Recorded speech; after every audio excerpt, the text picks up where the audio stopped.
Uh-huh. I just feel like I've been around the block, ripping up fantasy stock, working around the clock. Look at the view from the top. Researching rookies a lot? No, I just be listening to pods. Yeah, one in particular, I'm just a messenger. Let me just pass on the rock. Browning, brunning, pruning, pronouncing ain't what he's doing. What he's doing is not losing, but infusing you with new things. And there's Dennis the Bennett, yeah. The man is a menace, yeah. Building a dynasty, some of the finest things. Promise you won't regret it. Sly as a fox, cultured in pop. Give him his props. Here is a thought, here is a box, and you cannot compare them at all. So don't even try. Careful with the news, but when you use a take, I take up Tony Fire. I mean Dyer, because anyone else is a huge mistake. Whoa, fantasy round table, fantasy round table, yeah. Fantasy round table. Come take a look at the crown, baby. Hey, fantasy round table, fantasy round table, woo. Fantasy round table. Come take a look at the crown, baby. Go.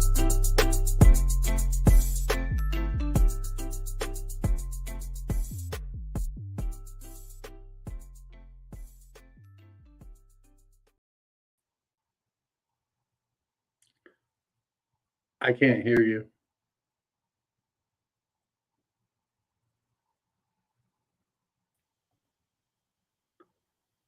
I can hear you now.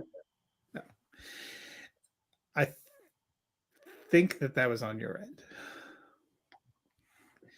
end. Super wild card weekend.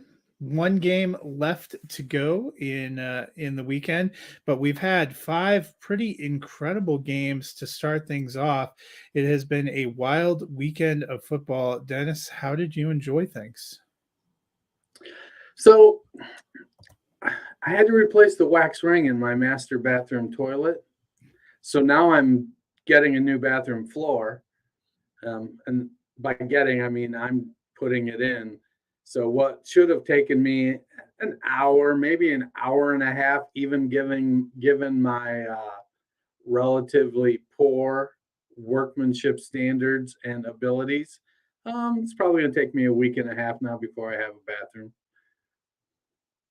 So did you have to replace the floor because there was a leak, or you just decided to since you had to go No. I had to replace the floor because when I took the toilet out to replace the wax ring, my wife said, you know what? You should put in a new floor. No good and I was deed. like, okay, well, we'll just tile over because we were just going to do the stick-on tiles. And I'm like, oh, we'll just go over. She's like, why would we do that? I'm like, because it's already level and even. And if we start to take it up, it's an old house. There was concrete. There was mastic. There was other tiles. And it's going to be. So anyways, sometime over the next couple of days, I'll be putting self-leveler in the bathroom floor and letting it cure and get all level. Hopefully by next Sunday, hopefully I'll have my toilet back in place in my master bath. But as far as football went, football was great. I guess no good deed goes unpunished. So at least you have that project, hopefully you can put the game on like a little iPad. And so like I've been working in the fantasy football industry now for close to 5 years. And like I'm working in it every day. I rarely ever take a day off. I've been editing articles, I'm writing, I'm doing podcasts, I'm doing radio, I'm watching games, I'm researching. And my wife puts up with all of it. I'm more than happy to say now that the season is over, I'm not running. I've just got my dynasty teams and we're just, which is a significant number of teams, about 20 teams. But, it's not like I'm out trying to make deals all the time now. The season literally just ended. Most leagues haven't even rolled over. I'm smart enough to look at the number of leagues I'm in and go, you know what I don't need? Startups. As much fun as startups are, at 20 leagues, I'm going, yeah, I'm probably good. I actually, this is a debate for another day, but I actually sort of almost like doing orphans better than startups at this point in time. You don't have to have the pressure and concentration of drafting. You can just figure out what you're going to do to wheel and deal and get back in place. Well, and I had a chance to do 3 startups because 3 of the leagues I'm in are Empire leagues. And if they had they were all up for reset, and none of the three reset. Like the two team in the Infinity Gauntlet, we had one guy. If he just needed to get one more Infinity Stone to reset the league, and he got beat in the championship game. So now he still only has 5. He's got to get one more Infinity Stone next year. So there are like 3 or 4 of us that have stones. And so now we're working to try to prevent him from resetting. The other 2 leagues, the defending champion was in the title game, and both of them lost. And so I thought I was going to get 3 startups without adding any new leagues, and I ended up getting 0. So such is life. Such is life. Well, we're going to move on to the Super Wildcard Weekend game starting on Saturday. The first game up was the San Francisco 49ers, who got the 41-23 win over the Seahawks.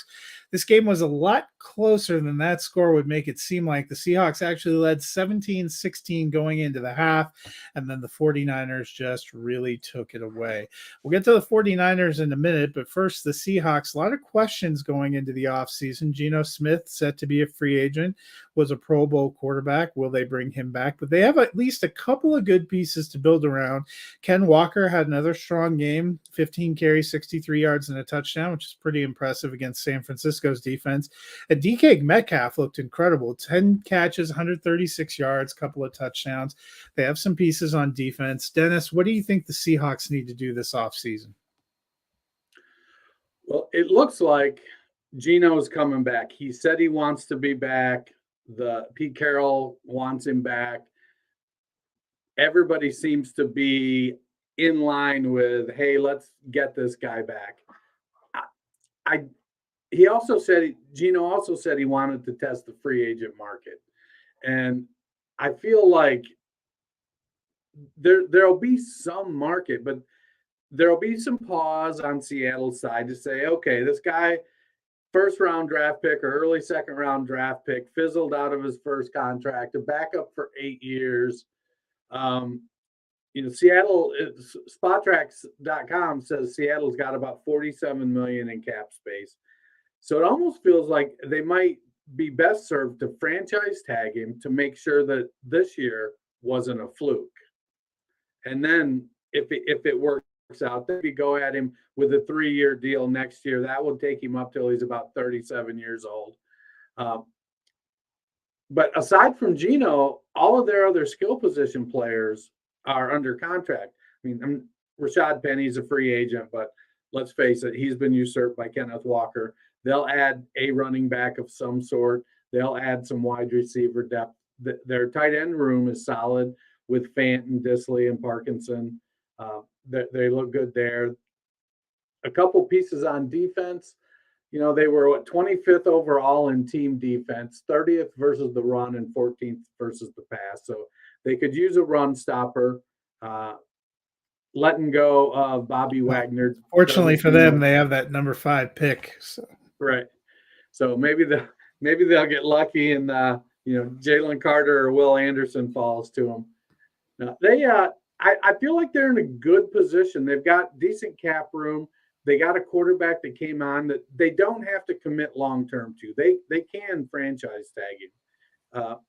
And that will be a high-value contract, average of the top 5. Maybe they transition tag him, which puts it at the average of the top 10 and allows him to still negotiate, but them to match any deal that he signs. But, because I like the story this year, but he faded down the stretch some in his effectiveness. And so there are concerns about, in my eyes, I have a little bit of concern about whether or not this was just everything aligned right for him, and it was a bit of a fluke. Yeah, I think the age and this being kind of a breakout and stuff is the reasons why I would not use the franchise tag. I think they can get a deal done 2 or 3 years, mid-level money. They'll find a way to do a transition tag's not a bad idea, or even putting putting something else in place, trying to get a deal done. I think there's a market for Geno Smith, but I think there are other quarterbacks that will be hotter in the market. And I don't know if I'm Seattle, if I'm risking the amount of money you'd have to spend on a franchise tag to try to keep him in place. But I agree they were better than any of us expected this year, and they'll probably continue to have a puncher's chance next year. On the flip side, the 49ers had an incredible second half. They are just loaded up and down the field. Do you think they are a favorite in the NFC given their talent and the way they closed out the season? I do think they are just a slight favorite based on how well their defense is playing. Brock Purdy is playing lights out, and he is, what did he put up? 3 touchdowns. So after his stretch of 2 touchdowns per game, he's upped it to 3 touchdowns in the last couple games. Uh, I like what he's doing. He's playing composed, and it's almost like starting in college for 4 years provided some actual benefit, even if he didn't take big steps in progression that caused him to like be a first round pick or something. He was the last pick in the draft, but he came in, and when he got his chance, he's composed. Everybody seems to be playing well there right now. Ayuk, Debo's healthy, McCaffrey, the offensive line, the defense is playing lights out. Although not in the first half against Seattle. Yeah, you got to get warmed up, I guess. And I like them in probably a coin flip situation as the favorite versus Philadelphia. It's close. I saw a tweet earlier that I don't think it was BetSperts. I wish I could remember, but it basically had the 49ers as a 27% chance to win the Super Bowl, and that was the highest of all the teams still in the playoffs. I think they had Kansas City was like 23 or 24%. Buffalo was like 18 or 17, 18, 19. Philadelphia was just, fractions behind Buffalo. And everybody else then that's left after that was kind of in the, under 3% range. So those are the 4 teams that right now the odds favor to win the Super Bowl. Yeah, and I think I'm giving the slight edge to San Francisco because they were so strong to end the season. And I have a few questions still about Hurts and how healthy he is. We saw him come back in that last game of the year, but he didn't look incredible. And they've had another week off that may help, but I think that makes a big difference for the Eagles, as we saw with Gardner Minshew. They are not the same team. So that'll be interesting to watch. The second game on Saturday was the Los Angeles Chargers at the Jacksonville Jaguars, and it was really a tale of two halves. The Jags came out and turned the ball over at will in the first half, 4 interceptions for Trevor Lawrence, including 3 in the first quarter. That helped the Chargers build a 27-0 lead, but you know what? There is no lead. The Chargers can't fritter away, and fritter they did. For in the second half, they were outscored 24-3 and end up losing 31-30 as Trevor Lawrence throws 4 touchdowns to match his 4 interceptions. Brandon Staley entered the game maybe on a little bit of a hot seat. I would not say his coaching effort did him any favors. He is still the coach right now.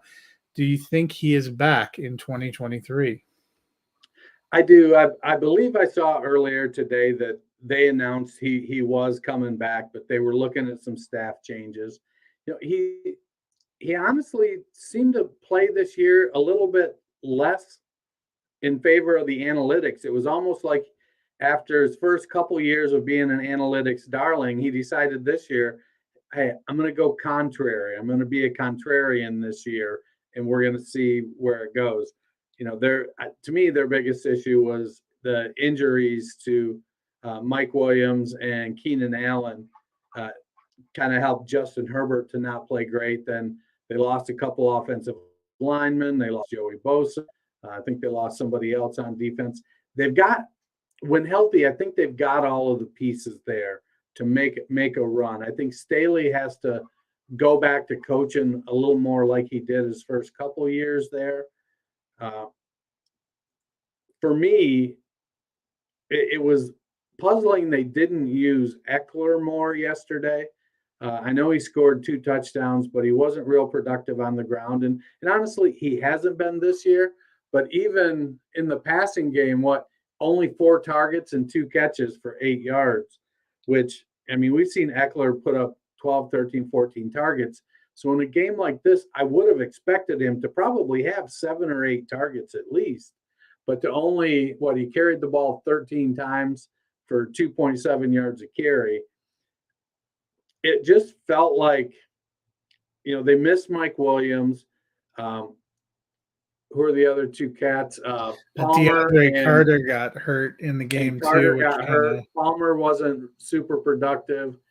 So it kind of then all fell on Keenan Allen's back. Everett had a good game, over 100 yards and a touchdown. But they're more successful when they're spreading it around to at least 3 people. And I just don't think that third person clicked in this game. I think going into next year, they're going to be good, but we've got to consider that at Eckler's 28 or 29 years old, that we're getting close to the cliff for him, and he's going to turn into more of a satellite back full time. That he's and he's campaigned for fewer touches to help him be more effective. He had fewer touches this game. He just wasn't more effective with them. Yeah, and I think the 4 turnovers they got really masked the fact they weren't moving the ball particularly well. On offense, they got a lot of those touchdowns because they were essentially gifted the ball, from the 30 in against the Jaguars. I'll be curious. I mean, I get not canning Brandon Staley, but I thought they should have made a coaching change.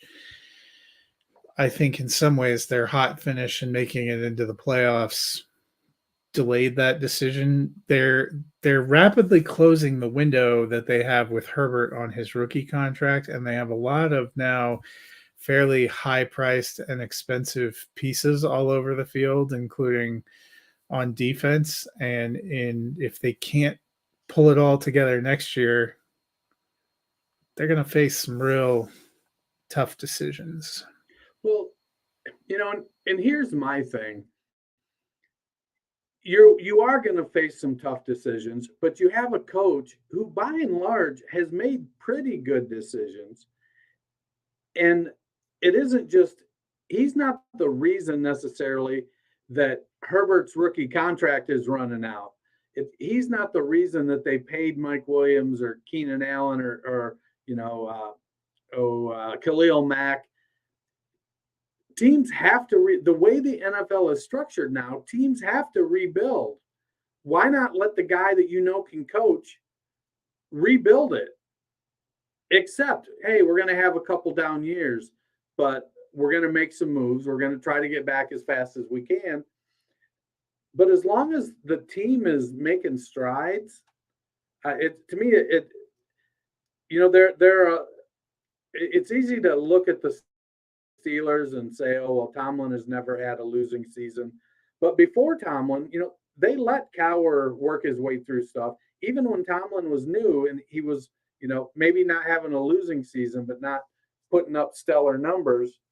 Or when Chuck Noll was early on in his career, let those guys work those kinks out and understand that, to me, it just boggles my mind that you're going to bring somebody in for a rebuild that, yeah, you want to turn it around as fast as possible.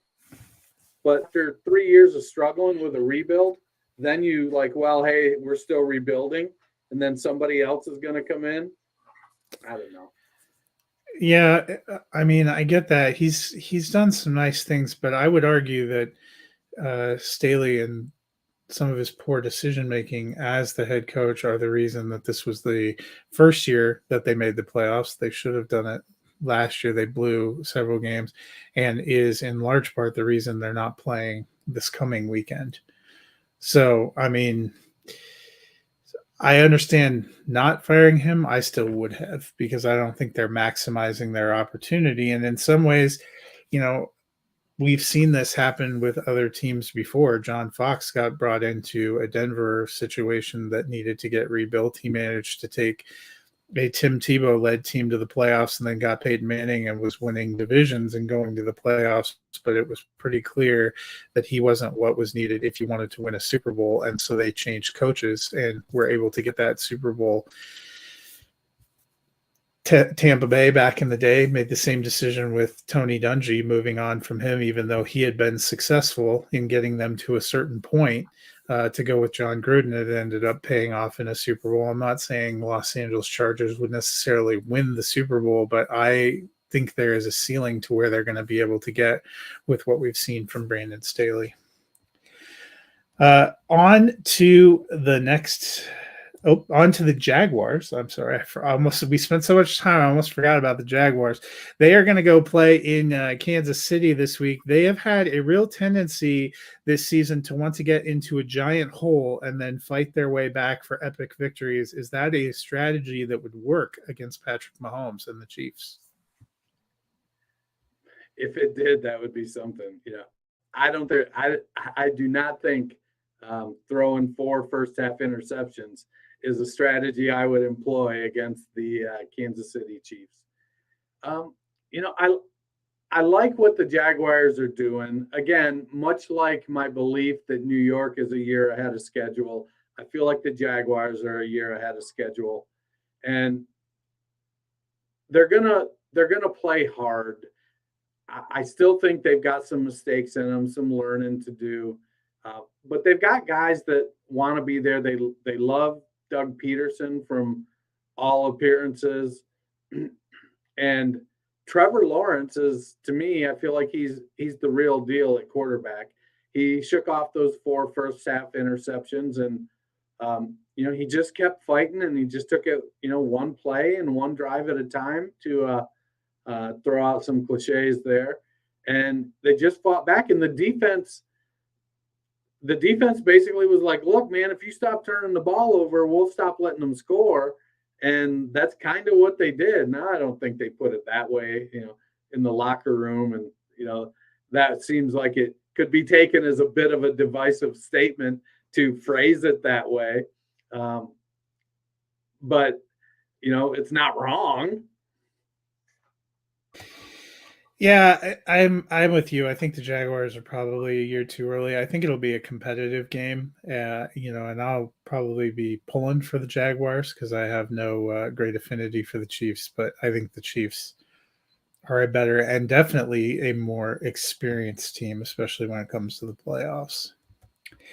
On to the Sunday games. The opener was a game we thought the Bills would probably win easily. They probably thought they were going to win easily, but nothing came easy on Sunday. They do get the 34-31 victory, but Miami really put up a show, actually led for a while in the second half. The Dolphins had a pretty good season, starting out 8-3 before hitting a tough time, playing a lot of those games without Tua, who was in concussion protocol at the end. He appears to be on track to return in 2023. How do you feel about the 2023 Dolphins and Coach Mike McDaniel? They've got a lot of weapons, and a healthy Tua makes a difference. They were scrappy yesterday, and I think in part, Buffalo might have been overlooking them a little, looking on, and I don't say unprepared because they were certainly prepared, but they didn't expect Miami with their third string quarterback to come out and fight like they did. And Miami, Skylar Thompson, I think he's making a case that he's going to be a good backup quarterback in the NFL. But I mean, you can't complete just 40% of your passes and expect to beat a team like the Buffalo Bills. He threw 45 passes, only completed 18. He did throw 2 interceptions, and the running game went there. Jeff Wilson 10 for 23. It was really an interesting game from an offensive perspective for Buffalo because they weren't super productive, or for Miami because they weren't super productive. Buffalo, had some good games. Gabe Davis and Stephon Diggs both over 100 yards. Khalil Shakir over 50. Devin Singletary 4.8 yards a carry. James Cook a rushing touchdown. Dawson Knox caught a touchdown pass. There was even Cole Beasley caught a touchdown pass. So it seemed like Buffalo was like clicking on offense, and Miami, for whatever reason, I don't know where it's like they had an ace up their sleeve or something, and that's how they kept getting points. And to use an old poker parlance, I like where Miami is. It would have been nice, I think, if Teddy had been healthy enough to play. Ultimately, though, Tua is the guy you want in there, and he needs to get himself right and get his head right and make a decision about whether or not, the NFL is really what he wants to do.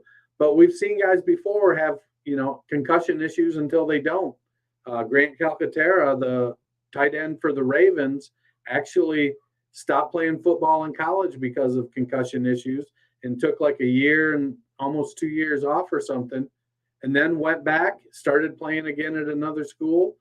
Now he's in the NFL. He's, I think third or fourth string tight end in Baltimore.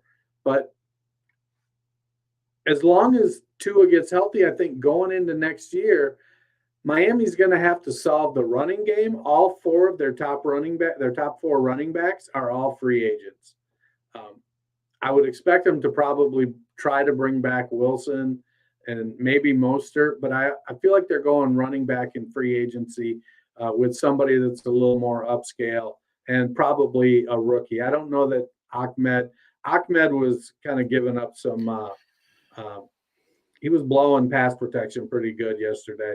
And so I think he's probably done as a free agent. Myles Gaskin, who's their 4, I think he's probably gone as well. So they're going to need to bring in some more running backs. And then, who's going to be their wide receiver 3? I think Mike Gesicki's leaving via free agency. After his first 3 years in Miami, it looked like he was a rising star pass catching tight end. And Mike McDaniel said, yeah, that's not what we do here. And Gesicki's kind of disappeared other than having a couple decent games here or there. So I think he'll go somewhere where he can be a more prominent member of the offense. But Buffalo is just slightly behind Kansas City to represent the AFC in the Super Bowl. Yeah, for Miami, I think they will continue to be a competitor as long as they get the quarterback thing figured out. I thought it was a little unfair, the criticism leveled on the GM. I heard a couple of people say, if you're going to have Tua as your quarterback, you need to have some kind of solid veteran option as a backup. They did. They went and invested money in Teddy Bridgewater. It is not their fault that Teddy Bridgewater, who has, however you feel about him, plenty of starting experience and would be one of the better backups, consistently got hurt at the exact same time that Tua was unavailable. So I thought that was a little frustrating. They did try to plan.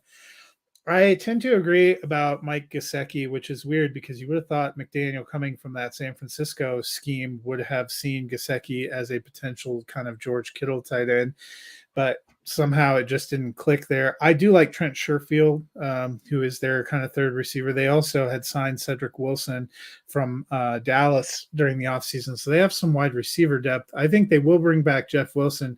Miami needs to gut up and actually take a running back high in the draft. They've been in position to take a couple of these guys, and we don't need to do it. Yes, you freaking do. 3 years of seeing this kind of result should change your opinion on that. I don't know if there's any great free agent running backs unless they, could pull somebody like a Saquon Barkley that's going to make a real difference. I think they actually need to invest there. But I like the core. I like what McDaniel did. I was going to ask you, did you happen to see the clips of him apparently vaping on the sideline? Yeah. Whatever. Kind of You reminds know, you of the 1960s when you see like Lombardi out there. Jim Leland of the Atlanta Braves used to smoke heaters in the dugout, and Sparky Anderson of the Reds. Just whatever. Kids nowadays. On the on the how close the game is, we probably should have figured it would be closer than we thought because Miami and Buffalo, I sometimes you just match up well against the team. Both of their regular season games were incredibly close. It was more about what the defense was able to do to kind of contain Josh Allen and the offense and give their own offense a chance. And I think we saw that again on Sunday. Quite a few turnovers for Buffalo, which is sometimes a problem. Both you and I liked Buffalo coming into the playoffs. Does this game do anything to change your feeling about them as a contender? Not really. I mean, they played a playoff caliber team, and that played them tight.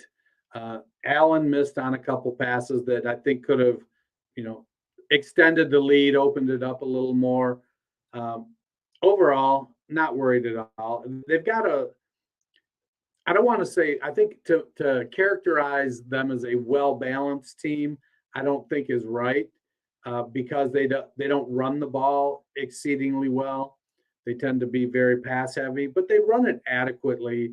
Their defense has playmakers, Matt Milano and Trey, uh, the Edmonds guy. I forget which one it is of the brothers there. We got some good It's defensive Tremaine backs, Edmonds. Tremaine. And then they've got a couple guys on the defensive line, Phillips, and I think Gross Matos might be there as well, or he's in Carolina. But they got Greg Greg Rousseau from out of the University of Miami on the defensive line, so they can get after the quarterback. They've got a good defense, and the way they run their offense, it runs through Josh Allen, and that's just how it's going to be. So no, I'm not worried about them. I think I'm looking forward to a Kansas City Buffalo matchup or Kansas City Cincinnati matchup. However it goes, we've got I think the top three teams in the AFC are better than the top three teams in the NFC. I don't know about that. I like San Francisco, and I think Philadelphia has potential beyond that. Obviously, Right. can't The wait to top get to two the in next. the We have NFC a top match two. up well with the top two in the AFC. But Yeah. I said top three. Yeah, and that's where the chasm begins. Listen to me now, but hear me later. Um, I still like the Bills. I picked the Bills as my preseason team to go to the Super Bowl, and gosh darn it, I'm sticking with them. I think it would help them. There's a good potential that Micah Hyde might be able to come back even as early as this next game. It is going to be fascinating to see what the emotions are like with the Cincinnati Buffalo matchup in the divisional round. It's not that we haven't seen it coming, but it's definitely going to be an interesting one. On to the middle game of Sunday, which I have to be honest was my favorite game of the weekend so far. And that was watching the Minnesota Vikings do what we pretty much thought the Minnesota Vikings were going to do, which is come out as a dominant high seed and choke away their playoff appearance, losing 31-24 to a red-hot Giants team. We'll get to the Giants in a minute. Dennis, the Vikings won a ton of close games, which is what helped prop them up toward I believe they actually won 13 games, won 13-4 this year, which is a pretty impressive total. Everything broke right for them in that it was a down year for the Packers. They were able to go through there, and yet we had this whiff of them being frauds throughout the season in various games, and we saw it again here to the point that their defense just got gashed all over the field. And then you had curious things like a 4th and 8 where the game is on the line and Kirk Cousins dumps it off for 3 yards to the tight end, doesn't even target Justin Jefferson. What do you make of the Vikings going into 2023? Well, the defense is bad and needs a lot of work.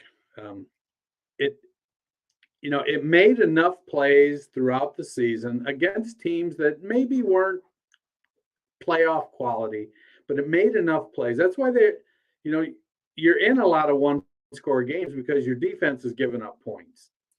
And that's a way to, you learn some fortitude. I think that's good for them going forward to kind of learn how to handle that pressure and that stress.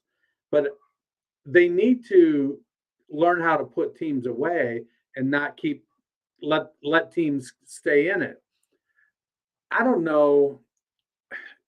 I don't know how long Kirk is still going to be in Minnesota. They have a first year head coach. They're going to make some changes. Um, they don't have a lot of salary cap room. So I think what happened was they just, they hurt Kirk in a position to have to do too much. And that's just not the type of quarterback he is. And when that happens, they end up having games like this where, they probably should have beaten the Giants. I think they might have been better than the Giants, but the Giants just outplayed them yesterday. They have to figure out their salary cap. I expect that they're going to lose Madison and Irv Smith to free agency. Irv was back, caught a touchdown. They're probably going to cut Adam Thielen, which is going to leave them with $16.5 million in dead cap. But they could. I'm not sure what the hit is if they designate him as a post June 1 cut. They can spread that out over 2 years, help the salary cap issue there. But they're going to have to make some other moves because they need help on defense. And if you get rid of Thielen, is KJ Osborne really ready to step up into that role, or are you going to have to bring somebody in? If they let Madison walk with Dalvin Cook going into his 6th year now, maybe 7th year, he's 27, 28 years old. I think it is I think it's his 7th year. And, he was spot on 4 years yesterday, but they only gave it to him 15 times. So, he had 16 yards. It feels like they left a lot of yardage on the table for Cook yesterday, that he was running well enough that they could have eaten up more clock. They could have put themselves in better situations. But we'll have to see. O'Connell is a first-year head coach. To make it to the playoffs, win 13 games, is an admirable feat. Now we're going to have to see what happens. What are they going to do with their defense? They really need to remake their defense. Are they going to solve the issue with them eliminating Justin Jefferson from their offense? It isn't like Jefferson is bad at contested catch situations. I mean, there's highlights of him making those kinds of catches in Minnesota Vikings uniforms all over the internet. Just go take a look. Jefferson is one of those receivers that he's always open, whether he's covered or not. Just throw him the ball, let him go get it. I don't even mind throwing to TJ Hawkinson in that situation because he's a great player too. I don't understand. Yeah, I don't understand running a 3-yard route and pumping it to him. I still think they have some offensive line issues too that they've never totally figured out. But the biggest question is, to me, continues to be Kirk Cousins. He's good enough in most situations, but in these pressure games and when the spotlight's on, it just has not worked. That. Yeah, it just has not worked. I mean, and they have a huge investment in there, and I don't, he's obviously not the kind of quarterback you just throw away and say, oh, well, we can find anyone better. But it just has not worked in the years that they were there. And you tended to think maybe some of that had to do with Mike Zimmer, with whom he never seemed to get along. They had a more successful regular season with Kevin O'Connell, but the fact you and I both picked the Giants on Friday, and I saw the NFL Network pregame show, 4 out of their 6 analysts also picked the Giants. People were making jokes most of the month of December that the Vikings were going to be that classic 12-win team that lost at home in the first round of the playoffs. And here we are. We could see it coming. It just wasn't working. And I don't know exactly what they do to fix it. They feel like they have more talent than that they should be better than what we've seen based on the kind of pieces that they have. And you're right, taking Justin Jefferson out just makes no sense. On to the Giants. Daniel Jones, 24 of 35, 301 yards, couple touchdowns through the air, had 17 carries for 78 yards. Saquon Barkley only had 9 carries, but 53 yards and 2 touchdowns. And Isaiah Hodgins, 8 for 105. I wish Matt was here. He would have been thrilled getting a touchdown. The Giants offense looks good.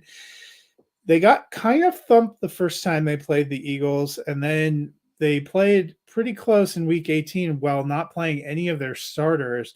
They've been fairly hot. How do you rate the Giants as a contender here? They're a classic quote unquote got a puncher's chance team right now because they are hot. And it's a situation where if things break their way, they're going to make plays. But we saw yesterday, Darius Slayton, for as good a game as he had a couple bad drops that, one of them looked like it could have been a touchdown. Isaiah Hodgins is killing it, though, and I expect he's going to roll into next year as one of the top 3 wide receivers on the Giants. I still think they need a true alpha because I don't know that Hodgins is that guy. But maybe he is. Maybe he takes another step in his progression and steps up. Jones played a good game. Brian Daboll is a damn wizard when it comes to quarterbacks. And I'm like, I almost want to see him coach Ben DiNucci and see what happens. But the Giants, I think that they're in a situation now where they're going to go in and play the Eagles. And honestly, I think the Eagles are going to be favored, and rightfully so. And if the Giants lose, I think you hold your head high, you go into the offseason, and you get back to work, see what you can do to fill the spots on the team. I think it's important for them to bring back Daniel Jones based on the season he had. I think he earned that shot. SpotTrack estimates his value at a 3-year, $76.6 million contract. So about $25 million a year. It's kind of the upper end of the mid quarterbacks, I guess. He's not getting $40 million like some of these other cats. But let's go in there. Let's re-sign Daniel Jones. Let's bring back Saquon Barkley. Go out, draft it. Quentin Johnston. Go draft somebody like him. Jordan Addison, a real alpha kind of deep threat wide receiver.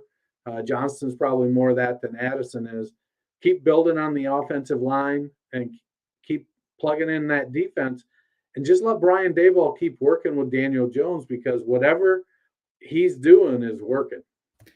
Yeah, that's what I was going to say. The pressure's completely off because anything the Giants get from this point is gravy. A lot of people, myself included, didn't even think they would be above 500 this season. They made the playoffs. They looked great. They went into Minnesota. They got a victory. I think it's going to be a competitive game, but this is probably the situation where, we've thought the Giants were a year too early and need a few more pieces. I think they're a year too early and they need a few more pieces. The Sunday night game ended up being a lot closer than I anticipated as well. The Bengals get the victory 24-17 over the Baltimore Ravens, but it was very tight and very tightly contested.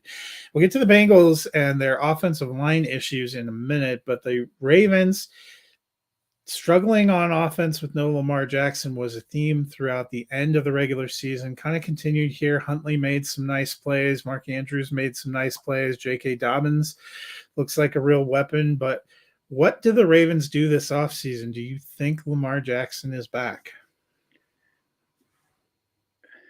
Man, I think it's a coin flip. I feel like we're headed towards a franchise tag and a holdout. I can't for the life of me fathom why he wouldn't have traveled with them for a playoff game. To me, that feels to me like he said, you know what, screw you guys, I'm going home. I'm moving on. I'm done. I told you what it was going to take.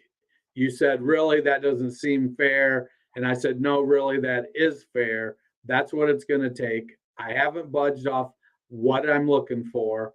You don't want to pay it. I'm going to move on. It's wild to me that he wasn't there. It boggles my mind. I think Huntley played as well as he can. The fumble, I get it. He stuck it out there. He wasn't close to it. I get what J.K. Dobbins was saying. I know he kept saying, "I broke the plane. I broke the plane." I'm like, I'm sorry, the plane is actually a yard further on. So, but man, Mark Andrews got some speed. I know, granted, he was chasing defensive linemen, but he looked a hell of a lot better than those two refs trying to keep up. That's for sure. I think they're going to have to franchise tag him and then work something out. Maybe they transition tag him. I can't remember the last time a transition tag has been used, just to allow him to go and see what other teams are willing to give him, because then they can match that. And I think part of it is that they just, he wants guaranteed money, and I don't know if it's that the Ravens don't have the money to be able to guarantee it, or if they're just like, no, we're not going to do it. Because when you guarantee the money, they've got to put all that money in escrow to make sure it's there. You can't just say, oh, we're guaranteeing this and we'll get it each year. That can be problematic for some teams with cash flow problems. I don't know where the Ravens are with their cash flow stuff. I mean, I imagine they're okay. They just projects them to have about $40 million space going into this offseason. So it feels like they've got room to be able to get a deal done with Lamar, but they really need to improve the wide receiver group. I feel like they need. So Hollywood Brown showed one of the things that they need is they need that really, really fast deep threat, but they need it in a package like MVS has. They need a 6'3", 6'4", 4'3" guy. They don't need a 5'10", 175-pound 4'3" guy. They need a big dude. Andrews is a big dude. And the way that offense runs, if they had somebody like that, now I don't think MVS is the answer because he drops too many passes. I know Darius Slayton is a free agent, and I think he drops too many passes. But they need somebody that has that game-changing speed that's a big wide receiver. And I think that will kind of create a different aspect in that offense for them. I just don't know where they're going to get it. I agree with you. It was a bad look that Lamar wasn't there, and I think it speaks to how broken that relationship is. I think also the fact that he was posting his own medical information, essentially intimating that the Ravens were being dishonest about his condition and making him look bad, shows you that there is fundamentally a fracture in the relationship. I don't know if they will franchise tag him. They should. They could. I doubt cap space is a problem. It's going to be hard to cry poor when you just splashed out a 5-year, $100 million contract on a linebacker you acquired during the season. It just seems like there's been some kind of thought within the organization that it's not worth the risk. Maybe Kyler Murray getting paid is both a driving factor for Lamar Jackson and exhibit A for why the Ravens don't really want to go that route, because a couple of these guys, the argument for Lamar Jackson has been that a couple of these guys have gotten huge paydays, and the argument for the Ravens would be a couple of these guys have gotten huge paydays and it has screwed their franchise. So you can kind of see it from both sides. He's going to get paid from someone somewhere. I just feel like the Ravens might be teetering on the edge of trying to do something fundamentally different with their offense and moving in a different direction. But it'll be curious to see how the offseason plays out, because aside from Mark Andrews and J.K. Dobbins, the cupboard's pretty bare. I liked the Rashad Bateman pick, but in 2 years, we haven't seen anything. And beyond that, when Sammy Watkins is your best receiver in 2023 and you're being unironic, that tells you something. For the Bengals, one of the things they worked really hard at this offseason was fixing the offensive line. And for the first 15 games of the season, they had the same starting five, and they looked really strong. They have lost an offensive lineman every game since then. They lost both linemen on the right side, their guard and their tackle. And last night they lost their left tackle as well. And it seemed like you could start to see that taking a toll on their offense. They're now going to face Buffalo in Buffalo. Should we be starting to get concerned about shades of 2021 with the offensive line in Cincinnati? Yeah, I think they upgraded the offensive group overall. They upgraded the starters definitely. A couple guys that started last year were moved into backup roles, but now that Jackson Carman's going to be playing left tackle. They got a rookie at left guard. Ted Karras, I think, is the only healthy starter from the beginning of the season now. Their rookie left guard has been a starter all year too, but he's still a rookie left guard. Right. So maybe Karras is a guy who missed some games too. But no, Karras and the rookie guard are the two guys that are still there that have played every game. So to me, here's what we know about Joe Burrow. He's like a Timex watch. He takes a licking and keeps on ticking. We saw that last year against 10, something crazy like that, 7 times, 9 times. They sacked him a lot, and Cincinnati still won. So Burrow is going to make, I think, the right reads and the right decisions. Now, Buffalo's got a pretty good defense, so there's going to be some cat and mouse play between the two teams. But Cincinnati has all of their top receiving options, Boyd, Higgins, Chase, and Hayden Hurst, all there. It was interesting yesterday. They were talking a little bit in the game about Joe Mixon not being getting as many snaps in passing situations because he hasn't been blocking very well. That Samaje Perine has been the guy that when they're passing the ball and maybe not necessarily involving the running back in the passing routes, that Samaje Perine is the guy they want in there. And Perine actually outsnapped him yesterday, I think 28-25. Now, Mixon had a lot more touches. 4-1 in targets, 11-2 in carries, but Perine was on the field. I think that it's a situation where Cincinnati's going to have a good plan, because we could be looking at a Joe Burrow game where he gets a whooping and he takes a lot of sacks just because the offensive line is falling apart. That's what happens. You have to have a next man up mentality, and you keep building your backups to be better and better and better. And hopefully it's worked for Cincinnati. We'll see. It's going to be an interesting game.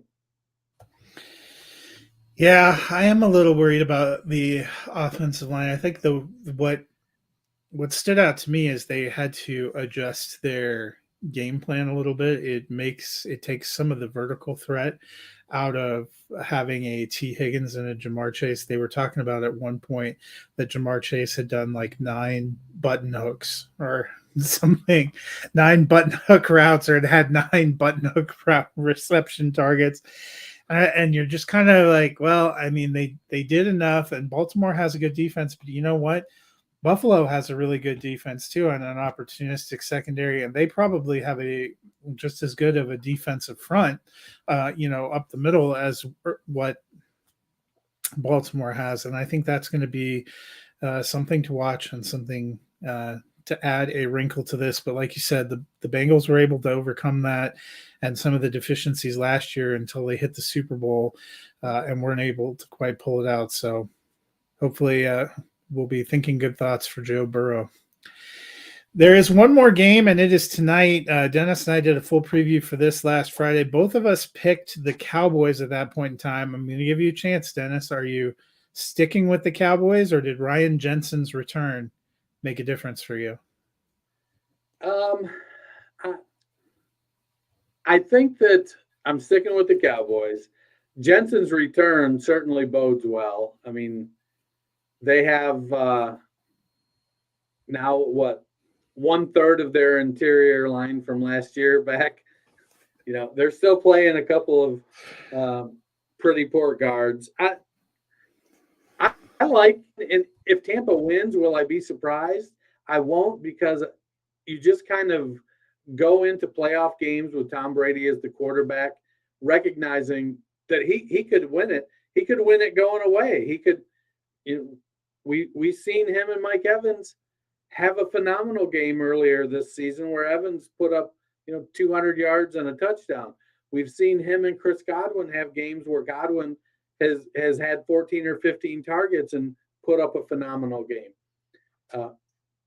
It's going to be. I feel like it's going to be a good game. I still think Dallas pulls it out. Yeah, I'm sticking with Dallas too. But what I want to see, two things from Dallas. First is Dak Prescott needs to clean up the interceptions and the kind of shoddy play that plagued him at the end of the season. They were able to overcome it at times, but you're in the playoffs now. If you throw 1 or 2 interceptions a game, you could doom your team. I'd like to see that cleaned up a little bit. And also, Dallas's defense, they were red hot at the beginning of the season. That's arguably one of the reasons the Cowboys, with Dak missing time, were actually able to stay in it and get to 12 wins. They had some lapses down the stretch of the season, allowing some huge performances, especially from some of these AFC South teams. They had some lap dances allowing for some huge performances. Lapses. Oh, lapses.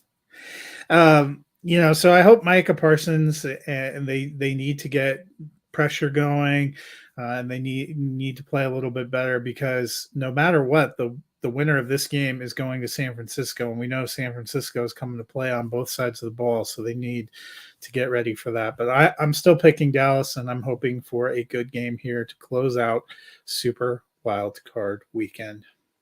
Super. Well, Dennis, the weekend's almost over. Going through the rest of the week, people are probably going to have some downtime. They don't have lineups to manage. They might be looking around trying to consider what they should do. What should the people do with that free time? They should cruise on over to their favorite podcast platform and subscribe to the Fantasy Football Roundtable. Give us a rating and a review. Hell, download. Listen. Don't listen. Whatever works for you. Just get that download for us. We will be back on Friday. At least Dennis and I will be back, probably Matt as well, looking at the divisional round games. 4 big games coming up. Some very intriguing matchups. Until then, I hope you guys all enjoy the Monday night football game to end Wild Card